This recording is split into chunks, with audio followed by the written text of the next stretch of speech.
Hello dear student, in this video we are going to discuss about algorithm design techniques.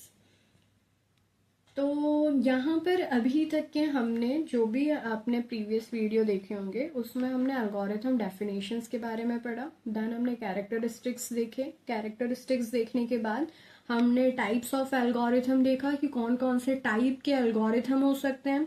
फिर इसके बाद हमने ये समझा कि एल्गोरिथम अगर आपने बना ली तो उसको एनालिसिस कैसे करेंगे, है ना। आपको किस तरीके से पता चलेगा कि आपने एल्गोरिथम का जो प्रॉब्लम है वो आपने जो एल्गोरिथम क्रिएट करी है वो एक डेडिकेटेड प्रॉब्लम को सॉल्व करके दे रही है, राइट।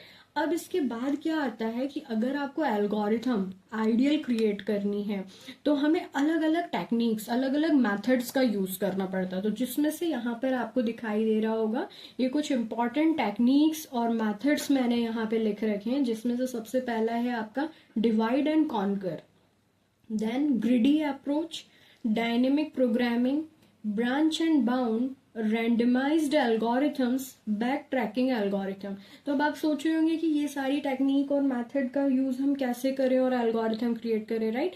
तो अभी मैं इस वीडियो में आपको इसके बारे में डिटेल में तो नहीं बताऊंगी, क्योंकि जो अभी इसके बाद अपकमिंग हमारे वीडियोस आएंगे उसमें हम हर एक टेक्निक को अलग अलग रियल एग्जाम्पल बेस्ड समझेंगे डिटेल में। तो यहाँ पर हम बस इतना ध्यान रखें कि एल्गोरिथम अगर डिजाइन करनी है और उनके टेक्निक्स आपको एग्जाम में पूछे जाते हैं तो उसमें हमें कौन कौन सी इंक्लूड करना है, divide, conquer, greedy, dynamic, branch and bound, randomised and backtracking. तो ये सब क्या है? ये टेक्निक प्रॉब्लम्स का टाइप है कि अगर आपके पास एक पूरा प्रोग्राम दे दिया है जो बहुत ज्यादा क्रिटिकल है तो हम उसे क्या करेंगे, जैसे डिवाइड और कॉन्कर क्या करेगा, उसे छोटे छोटे सेगमेंट और मॉड्यूल्स में डिवाइड करेगा। तो ये सभी जो 6 टाइप की आपकी क्या है, प्रॉब्लम्स है। ओके, तो मैंने जैसा आपको बताया हम इसको अपकमिंग वीडियो में डिटेल में डिस्कस करने वाले।